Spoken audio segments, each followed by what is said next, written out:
지난 주말 이태원의 희생자들을 기억하며 그 가족을 위로할 마음이 목사로서 큽니다. 이 시대에 우리에게 필요한 것은 기독교적인 건강한 문화를 어떻게 이끌어갈 것인가, 각고의 노력이 그 무엇보다도 필요하다라고 생각합니다. 크리스마스보다 할로윈 데이가 더 각광받는 시대에 우리가 살아가고 있습니다. 그렇다고 해서 희생한 그들을 이러니 저러니 말하려고 하는 것은 아닙니다. 미국에서는 이와 같은 할로윈 데이를 어떻게 지내고 있는가 라고 물어보았더니 교회 안에서 그 문화를 희석시키기 위해서 교회 안에 나름대로 행사를 한다라고 들었습니다. 왜 교회 안에서 그런 행사를 하는가? 제 나름대로 생각하며 또 질문을 했습니다. 할로원 또는 할로윈 이런 표현을 할 수가 있는데 그 문화적 배경을 봤더니 매년 11월 1일이 모든 성인의 날 이렇게 되어져 있어요. 유럽의 문화인데요. 그 전날인 10월 31일을 나름대로 기념을 하면서 영미권에서 공휴일은 아니지만 상업적인 성격을 띤 그러한 날로 지키는데 우리가 그런 날을 할로윈 또는 할로원 데이 이렇게 말을 합니다. 우리나라에는 여러 기념일들이 참 많죠. 어느 분이 오늘 뭐라고 그래? 빼빼로라고 그러나 그걸 먼저 주셨던데 이런 날들이 참 많습니다. 그런데 중요한 것은 우리가 이런 날들을 어떻게 기독교적으로 해석하며 나아가느냐, 이게 무엇보다도 의미가 있을 겁니다. 좀 더 설명을 드리면 할로윈 데이라고 하는 것은 이제 11월 1일 전에 귀신을 쫓아내고 악마를 쫓아내고 그것을 우리가 기독교적인 용어로 축사한다고 하는데 그런 행사를 하는 것이 할로윈 데이의 근본이었습니다. 그래서 모든 성인의 날을 앞둔 그 주말이라든가 그 주요 거리를 젊은이들이 그와 같은 코스프레이를 하고 모이고 또 그 가운데 즐기고 하는 문화로 나름대로 약간 이렇게 왼쪽으로 가게 됐던 것이죠. 어쨌건 이와 같은 행사 가운데 우리나라에서 희생자가 생겼다고 하는 것은 우리 모두가 이러니 저러니 말하기에 앞서서 함께 슬퍼하고 함께 아파해야 될 현실이라고 생각합니다. 그래서 기도할 때도 목사로서 그렇게 기도를 했고 오늘 저의 복장도 나름대로 위로하고 또 함께 동참한다라는 의미에서 넥타이도 이렇게 메어봤습니다. 근데 중요한 것은 할로윈 데이를 한다고 그래가지고 귀신들이 악마가 쫓겨나고 흑혈기가 또 해골이 우리 가운데서 멀어지는 것은 아닐 것입니다. 이렇게 한다고 해서 두려움이 물러가는 것은 아닐 것입니다. 두려움이라고 하는 것은 늘상 우리 가운데 존재했다고 공포소설의 아버지인 러브 크래프트는 그렇게 말을 했습니다. 이 양반의 말을 조금 더 소개해 보면 인간의 가장 오래되고 강력한 감정은 두려움이다.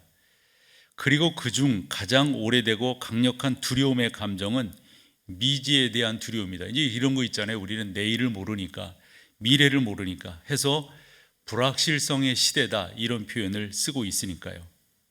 한데 우리 주님은 무엇을 먹을까, 무엇을 마실까, 무엇을 입을까 염려하지 말라고 내일에 대해서, 불확실성에 대해서 염려하고 두려워하는 모든 사람들을 향하여 외치셨습니다.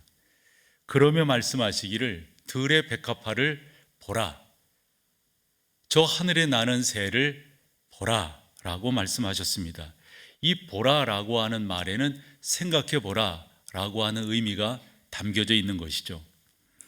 그래서 유명한 강해 설교가인 마틴 로이드 존스는 그의 저서 산상수훈에서 믿음이라고 하는 것은 사고하는 것이다.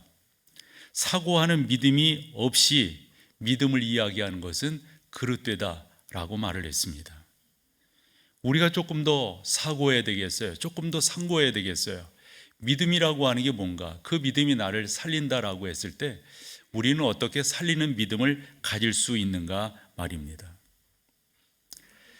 질문하고 싶었어요. 여러분들은 어떻게 여러분 가운데 있는 두려움을 몰아낼 수가 있는가? 할로윈 데이를 우리가 지킨다고 해서 그날에 코스프레를 한다고 해서 우리 가운데 두려움이 물러가는 것은 아니지 않습니까? 두려움이라고 하는 것은 예수님도 말씀하셨듯 우리 가운데 늘상 자리 잡고 있는 것이죠. 무엇을 먹을까? 무엇을 입을까? 무엇을 마실까? 내일에 대한 염려 말입니다. 그래서 저는 오늘 설교를 우리 하나님께서 우리 가운데 허락하시고 주신 여러 가지 선물이 있는데 그중 선물이 우리에게 두려움을 물리쳐 주셨다라고 하는 이 선물에 대해서 나누기를 원할 때 성경을 찾아보면 여러 군데 예를 들을 수 있지만 본문으로 읽은 요한복음 6장과 마태복음 14장을 통해서 함께 말씀을 나눠볼 수가 있습니다. 그중 요한복음 6장 14절 15절을 보면 폭풍 가운데서 제자들이 힘들어하는 장면을 볼 수가 있습니다. 그 사람들이 예수께서 행하신 이 표적을 보고 말하되 이는 참으로 세상에 오실 그 선지자라 하더라. 그러므로 예수께서 그들이 와서 자기를 억지로 붙들어 임금을 삼으려는 줄 아시고 다시 혼자 산으로 떠나가시니라. 그 당시 사람들이 그런 걸 못 봤으니까요. 그리고 로마 식민지에 있었고 가난이 그들을 엄습하고 있었으니까 오병이어로 이 많은 사람들을 충분히 먹일 수 있는 분이라고 한다면 저분이야말로 우리의 지도자가 되면 좋겠다. 그래서 억지로 왕을 삼으려고 하셨다는 거잖아요. 그때 우리 주님이 그 다음 절을 보면 제자들을 향하여 가버나움 쪽으로 가라. 이 가버나움 쪽으로 가라.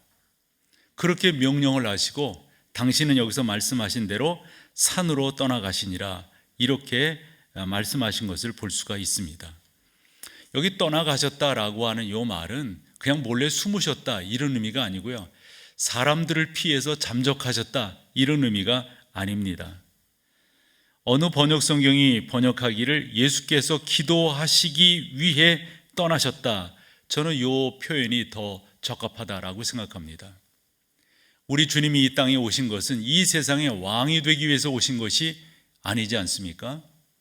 우리 주님이 이 땅에 오신 것은 당신의 백성들을 구원하시기 위해서 십자가 사역을 감당하기 위해서 이 땅에 오신 건데 사람들은 그것을 깨닫지 못하고 저분이 우리의 왕이 되면 우리가 이 고통, 이 고생을 안 해도 되겠다 이렇게 생각하셨던 거죠.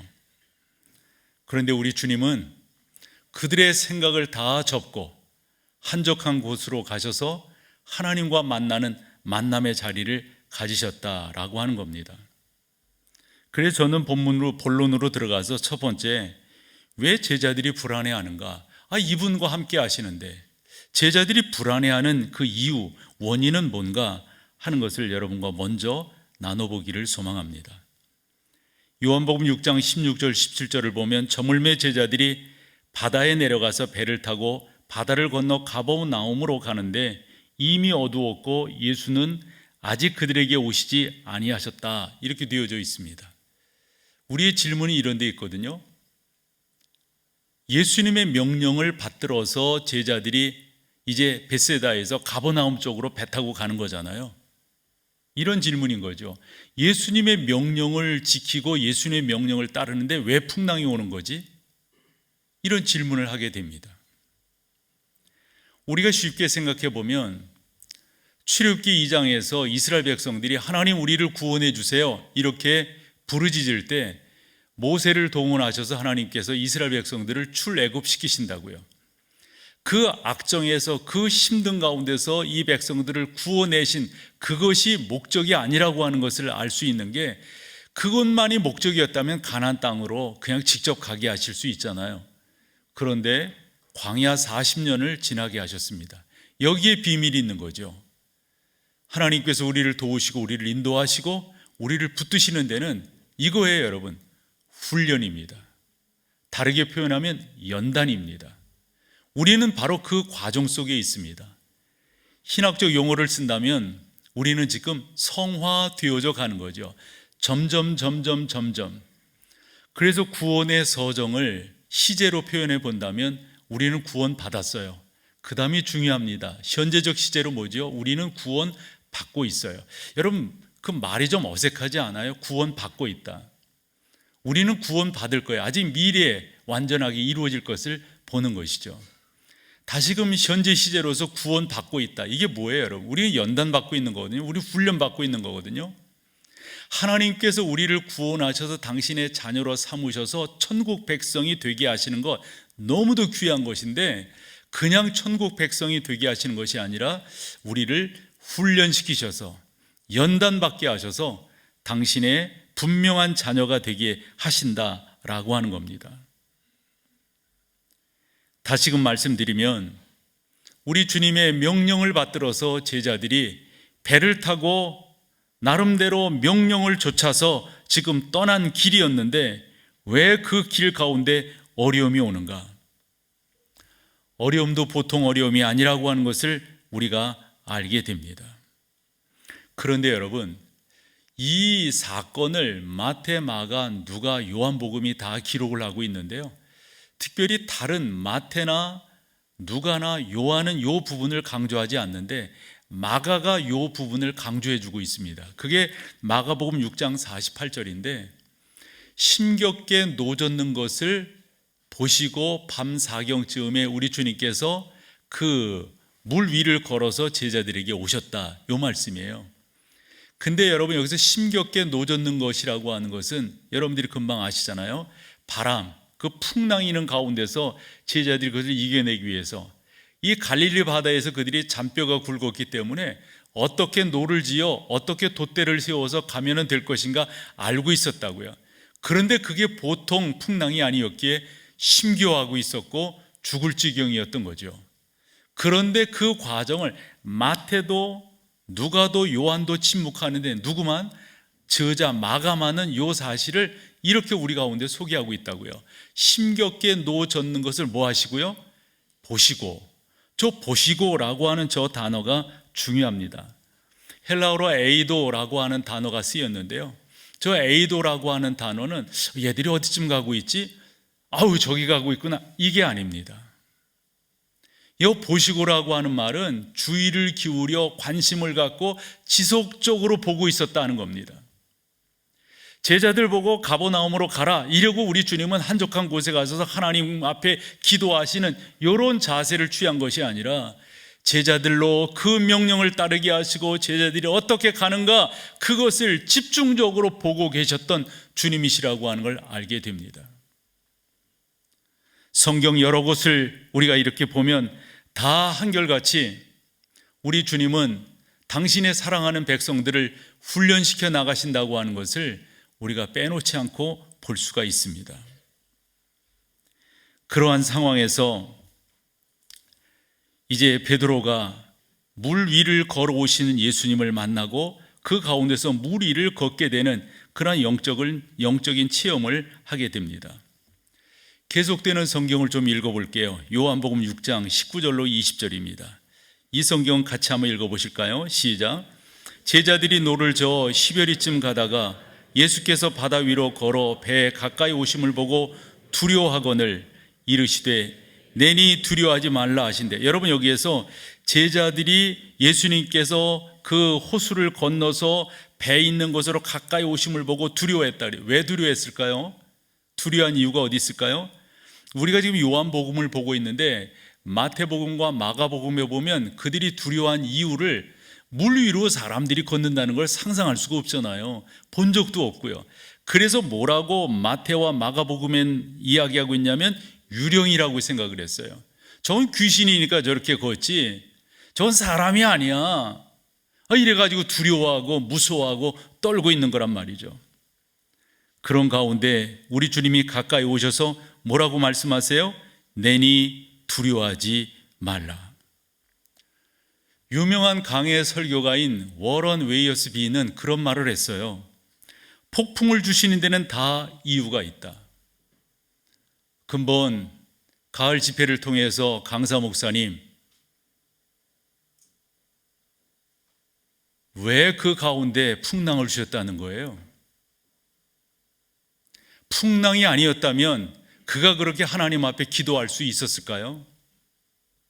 풍랑이 아니었다면 그가 하나님의 명령 앞에 순종하며 나갈 수 있었을까요? 풍랑이라고 하는 것은 이 워런 웨이어스비가 말하는 것처럼 다 이유와 목적이 있습니다. 이 양반이 계속하는 이야기가 뭐냐면, 이유는 주님께서 우리의 삶에 폭풍을 주시지 않았다면 우리가 자만하고 우리가 결국 실패하게 될 것이다. 폭풍이라고 하는 것이 유익하다는 거예요. 여러분들이 다 암송하시는 로마서 8장 28절이 있습니다. 하나님께서 사랑하시는 자, 곧 그 뜻대로 부르심을 받은 자들, 입은 자들에게는 뭐죠?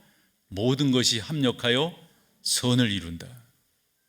풍랑도 여러분 유익한 거예요. 풍랑이 없는 것도 유익한 거지만 우리는 자꾸 풍랑 없는 삶을 추구하며 그것만이 복이라고 생각하는데요, 그렇지 않다는 사실이죠. 여러분 아시잖아요. 햇볕만 계속 내리쬐면은 그 땅이 어떻게 된다고요? 사막이 된다는 거 아시잖아요. 적절하게 바람도 있고 적절하게 풍랑도, 적절하게 비가 내리고 적절하게 추위도 있고 더위도 있고 하니까 비옥한 토지가 되더라 하는 것 아니겠어요? 사람이 마찬가지인 거죠. 만약 우리 가운데 그런 풍랑이 없다면 우리 주님 의지하지 않을걸요. 우리의 속성상. 속되게 표현해 볼게요. 다 자기 잘나서 사는 줄 알지 하나님의 은혜라고 고백지 않을걸요.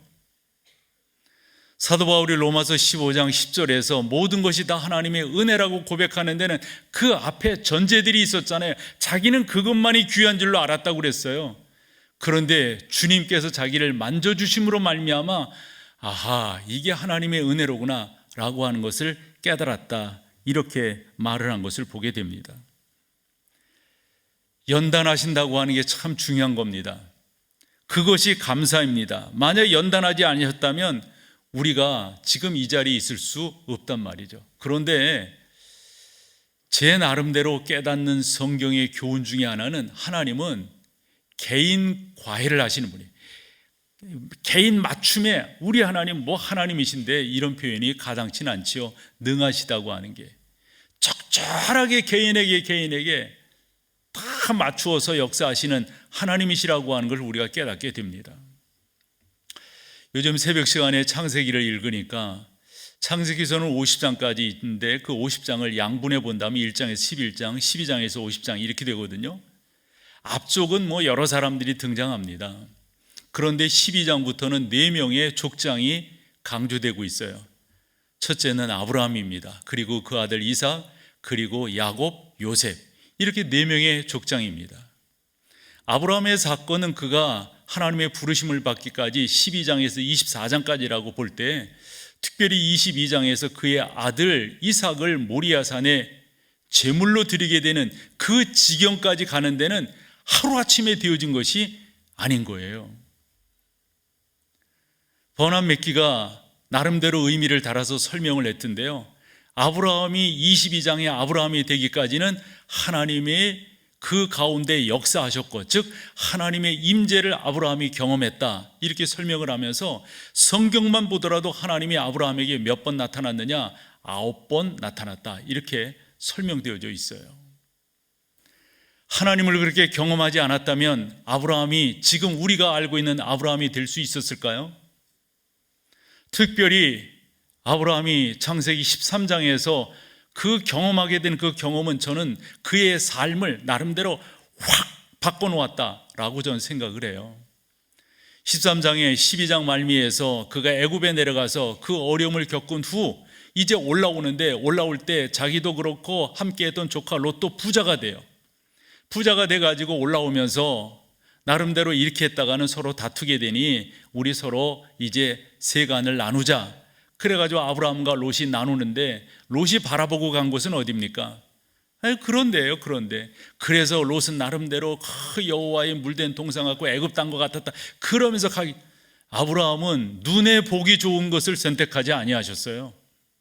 하나님이 함께 하시고 하나님이 역사하시고 하나님이 붙들어 주신다고 하는 게 진짜라고 하는 것을 애굽에 내려갔다 오면서 깨달았다고요.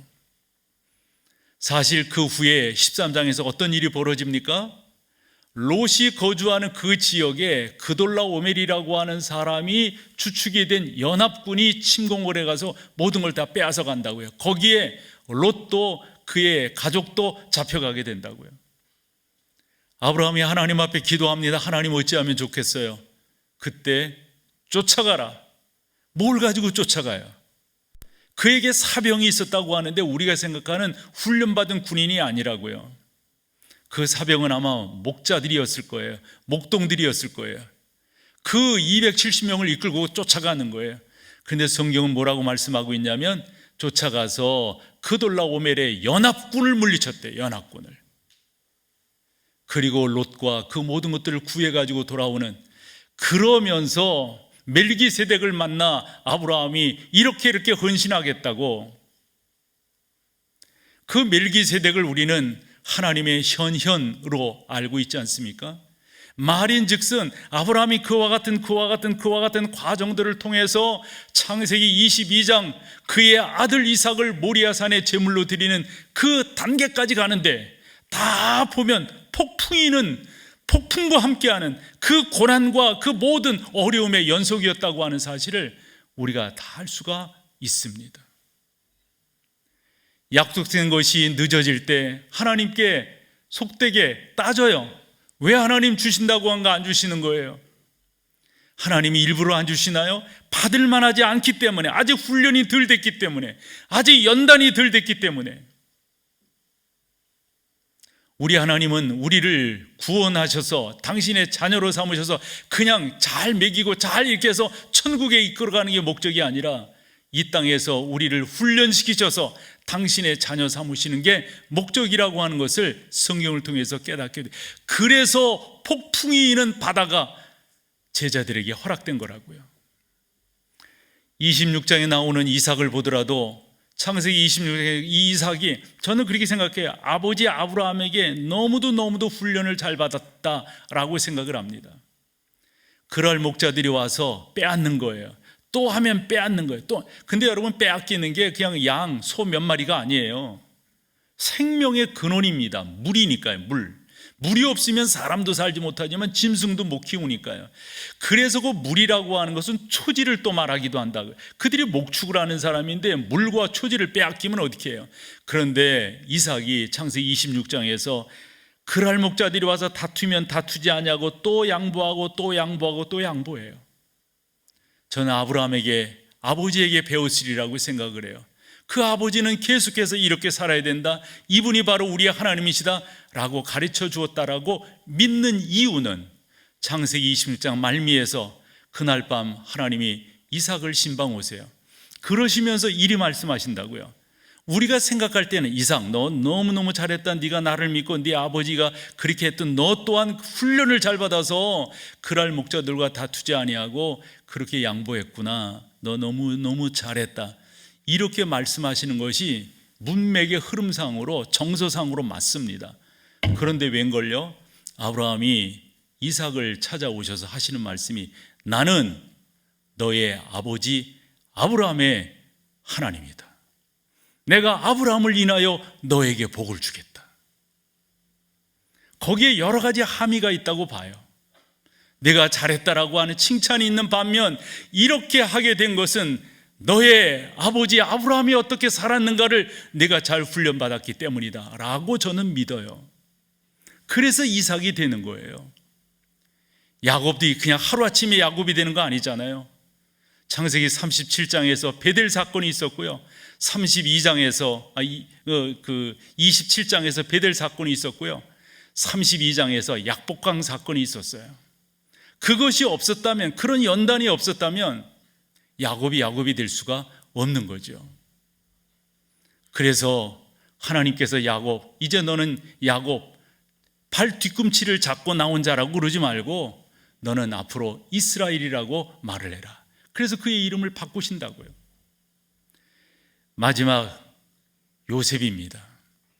오늘 34장 마지막까지 읽었어요. 34장을 금요일, 토요일, 주일 이렇게 3일 동안 보았는데, 보면은 거기에서 형들을 만나는, 다시금 형들을 제외하는 그런 장면이 소개되고 있는데, 그 소개되는 과정 속에서 아주 의미 있는 한 구절을 만나게 됩니다. 이제 형들이 아버지가 준비해 준 6가지의 고향 그 향품을 가지고 이제 요셉 만나기 위해서 이제 요셉인지 모르고 있었던 거죠. 그래서 그 높은 사람한테 드리기 위해서 가지고 내려온 거예요. 요셉은 다 알고 그들에게 묻습니다. 그때 누구도 같이 오냐면 베냐민도 같이 옵니다. 보고 싶었던 동생이죠. 어머니가 같아요. 라헬입니다. 그런데 나이 차이가 커요. 그 당시 요셉의 나이를 37으로 본다면 베냐민의 나이는 17입니다. 20살 정도 차이가 나는데 아마 헤어지기를 아마 이 갓난쟁이였을 때 아마 헤어졌다고 보여져요. 그런데 핏줄이잖아요. 어머니가 같잖아요. 얼마나 보고 싶었겠어요. 그 성경을 보면 베냐민이라고 하는 것을 아마 직감적으로 느꼈을 거예요. 잘 모르지만 그 오랜 기간 동안 헤어져 있어서 잘 모르. 근데 직감적으로 그래서 물어봐요. 내가 바로 너희 형들이 말하던 그 이야기를 듣고 성경이 뭐라고 말하냐면 안방으로 들어가서 울었다고 그랬어요. 여러분 어느 정도 울었을까요? 얼마나 많이 울었으면 그 다음 절에 뭐라고 말하냐면 요셉이 세수를 해요. 세수를. 우리가 많이 울면 눈이 붓잖아요. 많이 울면 얼굴이, 그래서 한번 세수를 했다. 성경이 그렇게 표현을 했다니까요. 그러고 나와서 형들을 이제 다른 곳으로 모시라고 누구에게 말하냐면 청지기에게 그 청지기의 정확한 직함이 뭔지는 잘 모르겠지만 그 청지기가 하는 말을 통해서 요셉이 그 이방 땅 애굽에 와서 어떻게 살았는가를 짐작을 해볼 수가 있어요. 그 청지기의 이끌림을 받아서 형들이 이제 그 요셉의 집으로 가는데 끼임이 이상한 거예요. 어떻게 이렇게 잘해줄 수 있냐. 이거 이상한 거예요. 왜 이러느냐? 이게 뭐가 이상하다. 이런 마음을 느끼고 두려워할 때 그 청지기가 뭐라고 말하냐면 두려워하지 마십시오. 두려워하지 마십시오.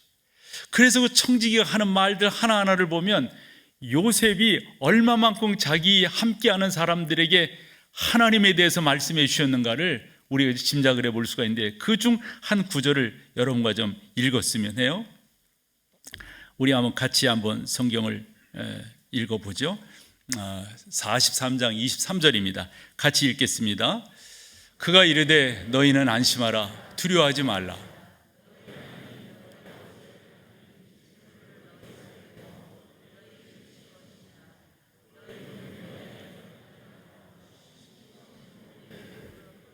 여러분 여기서 시므온은 혹시 안 데리고 오면 어떻게 하나 싶어가지고 볼모로 잡아두었던 둘째 형입니다. 그런데 그 시몬까지 이제 데려다 주는 거예요. 근데 거기에 보면 그가 이르되 여기서 그는 청지기거든요. 이 사람은 이스라엘 사람들이 아니고요.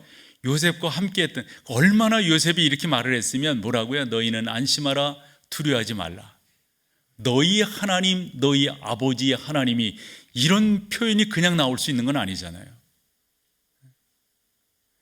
요셉이 얼마나 그 과정 속에서 아마 요셉은 그랬을 거야. 하나님 저에게 꿈을 주셔서 그 꿈을 믿고 제가 이제껏 왔는데 이게 뭐예요? 빨개 벗겨져 가지고 애굽의 종으로 끌려왔잖아요. 오해를 받아서 감옥에 갇히게 되잖아요. 감옥에 갇혀서 떡 맡은 관원장, 술 맡은 관원장이 들어왔길래 꿈을 꾸게 그 하나님의 역사하신 거거든요. 그래서 잘 해결해 주었어요.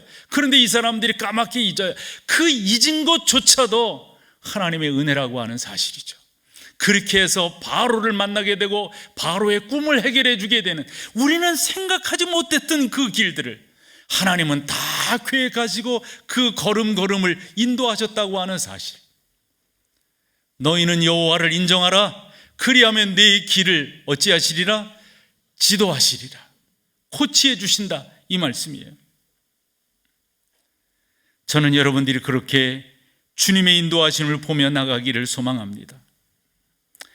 베드로가 물 위를 걷기는 걸었지만 그가 금방 물속으로 빠져들게 됩니다. 우리 주님께서 제자들에게 걸어오십니다. 안심하라 내니 두려워하지 말라. 많이들 그런 설교를 하셨고 여러분들이 들으셨을 거예요. 주님을 바라볼 때는 베드로가 물 위를 걸을 수 있었지만 바다를 바라보게 되니까 그 가운데 빠지게 되었다. 여러분 30절을 같이 한번 읽어보시죠. 30절 다 같이요. 시작. 바람을 보고 무서워 빠져가는 소리질러 이르되 주여 나를 구원하소서. 근데 여러분 봐봐요. 바람을 보고, 바람이 보여요?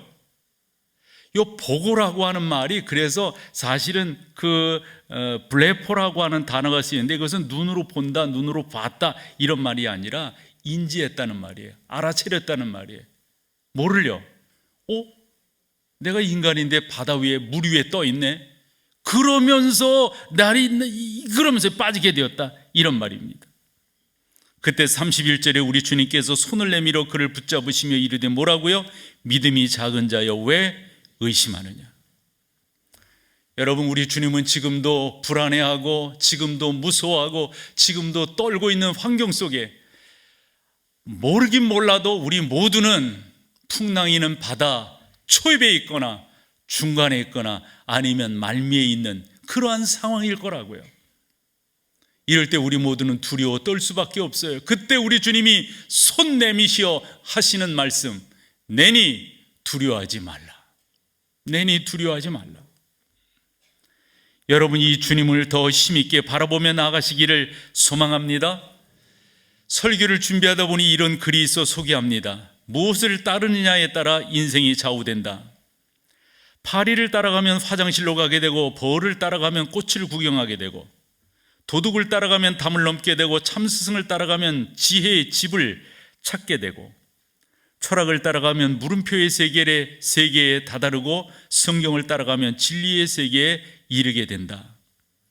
내 생각을 따라가면 겨우 내 수준으로 살고, 하나님의 생각을 따라가면 하늘의 수준으로 산다. 이방 여인 룻은 하나님의 그 선택하심을 받아들여 시어머니 나오미를 따라 베들레헴으로 가서 예수님의 족보에 오른 여인이 되었다. 누구를 따라가느냐, 누구와 함께 하느냐, 누구의 말씀을 듣느냐, 이게 중요하다라고 했어요. 내니 두려워 말라. 손 내미시는 그 손을 베드로가 잡을 때 물에 빠져들어가던 그가 나올 수가 있었어요. 여러분, 우리도 마찬가지가 아닐까 싶습니다. 우리도 주님을 옳게 바라보고 그분의 인도하심을 소망하며 나아갈 때 여러분 또한 구원함을 잊게 되고 놀라운 은혜 가운데로 나가게 되는 줄로 믿습니다. 저는 앤디 스탠리라고 하는 분을 좋아해요. 그분의 책이 우리나라에 여러 권 번역이 되었는데 거의 숙지하다시피 그분의 책을 읽었고요. 그분의 그 사상, 그분의 메시지가 저가 번안 몇 기의 성경 강의 이상으로 그분의 철학이, 그분의 신학이 제 안에 남아서 이렇게 나오는, 그래서 저도 어떤 때 깜짝 놀래요. 내가 이런 생각을 하네, 이런 표현을 하네. 그 책의 영향들입니다. 그런데 이 앤디 스탠리가 앤디가 되기까지는 아버지 찰스가 계셨기 때문에 그렇습니다. 저분도 유명한 목사님이세요. 너무도 유명한 필라델피아의 제10장로교회를 담임하셨던 그러한 너무도 훌륭한 목사님이십니다. 근데 이 목사님은 많은 기독교 반대자들과 토론하는 자리에 주 강사로 이렇게 참여하시곤 했었다라고 전해져요. 반대되는 사람들과 이야기하다 보면 우리가 흔히 그런 말 하잖아요. 끝모를 토론을 한다고. 어찌 보면 생산적이지가 않아요. 이게 출발점이 완전히 다르기 때문에요. 신학이라고 하는 게 그래요. 이 출발점이 다르면요, 이게 맞닥뜨릴 거의 없어요. 거의 없어요. 그래서 신학에 있어서는 전제가 참 중요합니다. 예를 들어서 하나님은 창조의 하나님이십니다. 이런 식으로요. 성경은 무오합니다. 이런 전제를 딱 가지고 신학을 출발을 해야지, 토론이 시작되어야지. 이런 부분 속에서 달라지면 이건 만날 수 없는 철길과 같단 말이죠. 어쨌건 그 모임에 있어서도 이 찰스가 반대하는 사람들과 얼마나 격한 토론을 했는지 몰라요. 그 토론하는 모습을 어느 한 교인이 보시고 이 목사님을 댁에 식사를 초대했어요. 위로할 모습으로, 요량으로 초대하셨던 것 같아요. 그 목사님이 그 교인의 집에 초대를 받아서 그 거실에서 아마 이제 식사가 이렇게 준비가 덜 됐는지 뭐인지 몰라도 그 가운데 좀 기다리는 시간이 있고 거실에 걸려있는 그림을 보게 되는데 지금 여러분들이 보시는 이 그림입니다. 이 그림을 이렇게 보면서, 이건 여러분 다 아시죠? 다니엘서 6장의 사건이 기록된 거거든요. 뭐죠, 여러분? 다니엘이, 그렇죠, 그렇게 기도하다가 그 못된 칙령에 의해서 사자굴에 던짐을 받게 돼요. 사자굴에 던질 때 저 사자들을 그 당시에 보면은 굶기는 거예요. 그리고 벌을 받는 이런 사람들을 거기 던지면은 뭐 사자들이 그냥 냅두겠어요? 그런데 저 사자들이 어떻게 하고 있습니까? 다니엘을 향하여 접근을 못하고 있어요. 근데 여러분, 사람이요 가장 이렇게 릴렉스 했을 때 어떤 자세를 취하냐면 뒷짐을 진다고 그래요. 이렇게 뒷짐을. 근데 저 사자굴에 들어가서 뒷짐을 질 수가 있어요? 그러면서 이 찰스가 이 찰스 스탠리가 나름대로 저 그림을 보고 위로를 받고 있을 때 그 집 주인이 물어보는 거예요. 그 그림을 보시면서 느낀 게 뭐예요? 그럴 때 이제 저 그림 가운데 느껴지는 그 느낌을 가진 거죠. 사자들이 꼼짝을 못하네요. 하나님께서 입을 막으셨기 때문에 사람이 얼마나 저 가운데서도 평안함을 누렸으면 뒷짐을 지고 있을까요? 저도 뭐 저런 그런 은혜를 받길 뭐 이런 식의 이제 이야기를 할 때 그 초대한 주인이, 그런데 목사님 하나는 덜 보셨어요, 하나를 못 보셨어요, 이러는 거예요. 그래 다 보더라도 다 봤는데 뭘 못 봤다고 그러나? 그럴 때 그 주인이 한 말이 의미가 있습니다. 목사님, 사자굴 속에 있는 다니엘의 모습을 자세히 보세요. 그의 시선이 어디를 향해 있습니까? 대개 만약 들어갔다면 사자 쳐다보고 뭐 이거 어떻게 피해야 되나, 저놈이 덤비나 저놈 뭐 이러면서 있을 만한데 아무리 뒷짐을 졌더라도 말이에요. 그때 그 주인이 하는 말이, 다니엘의 시선이 사자를 향하지 아니하고 하나님을 향해 있습니다. 여러분, 전능하신 하나님께서 우리를 지키시고 우리를 보호하시고 인도하신다고 한다면 우리가 무엇이 두렵겠습니까? 마태복음 14장 32절 33절에 보면 배에 함께 오름에 바람이 그치는지라. 우리 예수님께서 배에 오르니까, 우리 예수님께서 우리의 손을 잡아 우리와 함께 하시는 동시에 우리가 성장되고 우리가 성숙되어서 어찌 되는 거예요? 잔잔함을 경험하게 되는 거예요. 그렇다고 파도가, 그렇다고 바람이 없는 건 아니에요. 그 가운데서 잔잔함을 느끼는 거예요. 그 다음 절, 배에 있는 사람들이, 이게 목적인 거예요. 풍랑이 일어나게 되었던 목적인 거예요. 같이 읽어봐 보세요. 시작. 배에 있는 사람들이 예수께 절하며 이르되 뭐라고요?